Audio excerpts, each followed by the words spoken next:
संबंध। जो ज्ञान प्राप्ति का अपात्र है, ऐसे विवेकहीन संशयात्मा मनुष्य की भगवान आगे के 40वें श्लोक में निंदा करते हैं। अज्ञश्चाश्रद्धानश्च संशयात्मा विनाश्यति नायं लोकोऽस्ति न परो न सुखं संशयात्मानः।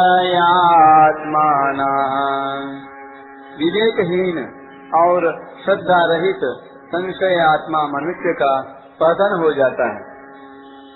ऐसे संशयात्मा मनुष्य के लिए न यह लोक है, न परलोक है और न सुख ही है। व्याख्या। अज्ञस्य श्रद्धानश्च संशयात्मा विनश्यति। जिस पुरुष का विवेक अभी जागृत नहीं हुआ है तथा जितना विवेक जागृत हुआ है उसको महत्व नहीं देता, और साथ ही जो अश्रद्धालु है, ऐसे संशय युक्त पुरुष का पारमार्थिक मार्ग से पतन हो जाता है। कारण कि संशय युक्त पुरुष की अपनी बुद्धि तो प्राकृत शिक्षा रहित है और दूसरे की बात का आदर नहीं करता। फिर ऐसे पुरुष के संशय कैसे नष्ट हो सकते हैं, और संशय नष्ट हुए बिना उसकी उन्नति भी कैसे हो सकती है।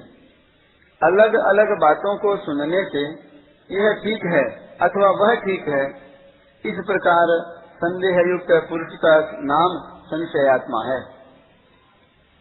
पारमार्थिक मार्ग पर चलने वाले साधक में संशय पैदा होना स्वाभाविक है, क्योंकि वह किसी भी विषय को पढ़ेगा तो कुछ समझेगा और कुछ नहीं समझेगा। जिस विषय को कुछ नहीं समझते उस विषय में संशय पैदा नहीं होता, और जिस विषय को पूरा समझते हैं उस विषय में संशय नहीं रहता। अतः संशय सदा अधूरे ज्ञान में ही पैदा होता है। इसी को अज्ञान कहते हैं। पर एक टिप्पणी। अज्ञान का अर्थ ज्ञान का अभाव नहीं है। अधूरे ज्ञान को पूरा ज्ञान मान लेना ही अज्ञान है। कारण कि परमात्मा का ही अंश होने से जीव में ज्ञान का सर्वथा अभाव हो ही नहीं सकता। केवल नाशवान असत की सत्ता मानकर उसे महत्व दे देता है। असत को असत मानकर भी असत से विमुख नहीं होता, यही अज्ञान है। इसलिए मनुष्य में जितना ज्ञान है, यदि उस ज्ञान के अनुसार वह अपना जीवन बना ले तो अज्ञान सर्वथा मिट जाएगा और ज्ञान प्रकट हो जाएगा। कारण कि अज्ञान की स्वतंत्र सत्ता है ही नहीं। इसलिए संशय का उत्पन्न होना हानिकारक नहीं है, प्रत्युत संशय को बनाए रखना और उसे दूर करने की चेष्टा न करना ही हानिकारक है।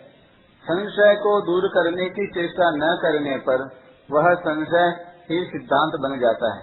कारण कि संशय दूर न होने पर मनुष्य सोचता है कि पारमार्थिक मार्ग में सब कुछ ढकोसला है, और ऐसा सोचकर उसे छोड़ देता है तथा नास्तिक बन जाता है। परिणाम स्वरूप उसका पतन हो जाता है। इसलिए अपने भीतर संशय का रहना साधक को बुरा लगना चाहिए। संशय बुरा लगने पर जिज्ञासा जागृत होती है, जिसकी पूर्ति होने पर संशय विनाशक ज्ञान की प्राप्ति होती है। साधक का लक्षण है खोज करना। यदि वह मन और इंद्रियों से देखी बात को ही सत्य मान लेता है तो वहीं रुक जाता है, आगे नहीं बढ़ पाता। साधक को निरंतर आगे ही बढ़ते रहना चाहिए। जैसे रास्ते पर चलते समय मनुष्य यह न देखे कि कितने मील आगे आ गए, प्रत्युत यह देखे कि कितने मील अभी बाकी पड़े हैं, तब वह ठीक अपने लक्ष्य तक पहुंच जाएगा। ऐसे ही साधक यह न देखे कि कितना जान लिया, अर्थात अपने जाने हुए पर संतोष न करे, प्रत्युत जिस विषय को अच्छी तरह नहीं जानता उसे जानने की चेष्टा करता रहे। इसलिए संशय के रहते हुए कभी संतोष नहीं होना चाहिए, प्रत्युत जिज्ञासा अग्नि की तरह दहकती रहनी चाहिए। ऐसा होने पर साधक का संशय संत महात्माओं से अथवा ग्रंथों से किसी न किसी प्रकार से दूर हो ही जाता है। संशय दूर करने वाला कोई न मिले तो भगवत कृपा से उसका संशय दूर हो जाता है। विशेष बात, जीवात्मा परमात्मा का अंश है, ममैव वांशो जीवलोके। इसलिए जब उसमें अपने अंशी परमात्मा को प्राप्त करने की भूख जागृत होती है और उसकी पूर्ति न होने का दुख होता है, तब उस दुख को भगवान सह नहीं सकते, अतः उसकी पूर्ति भगवान स्वतः करते हैं। ऐसे ही जब साधक को अपने भीतर स्थित संशय से व्याकुलता या दुख होता है, तब वह दुख भगवान को असह्य होता है। संशय दूर करने के लिए भगवान से प्रार्थना नहीं करनी पड़ती, प्रत्युत जिस संशय को लेकर साधक को दुख हो रहा है, उस संशय को दूर करके भगवान स्वतः उसका वह दुख मिटा देते हैं।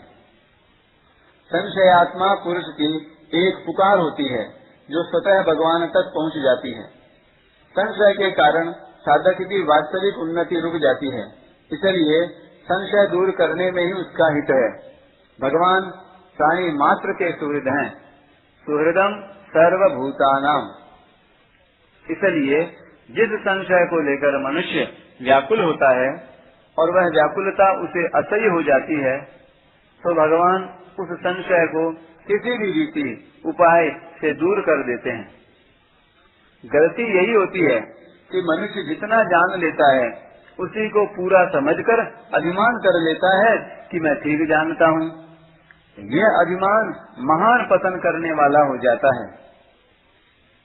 नायम लोकोस्ति न परो न सुखम संशयात्मनः।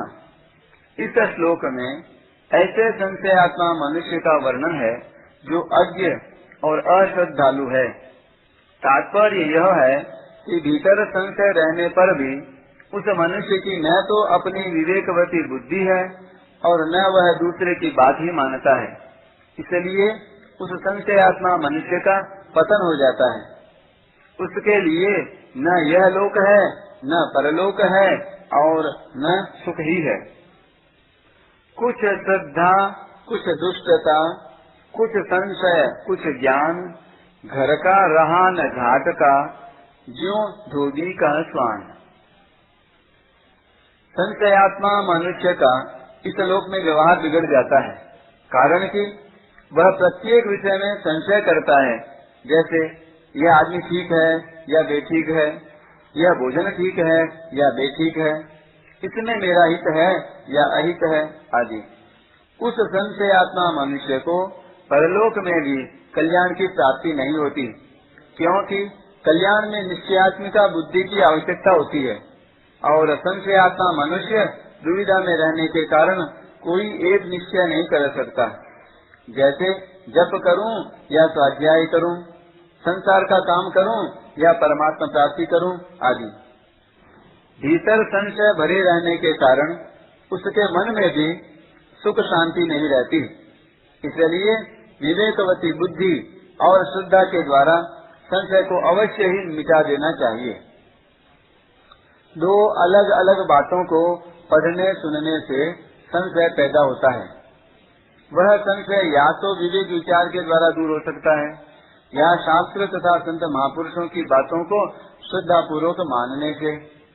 इसलिए संशय युक्त पुरुष में यदि अज्ञता है तो वह विवेक विचार को बढ़ाए और यदि अश्रद्धा है तो श्रद्धा को बढ़ाए, क्योंकि इन दोनों में से किसी एक को विशेषता से अपनाए बिना संशय दूर नहीं होता।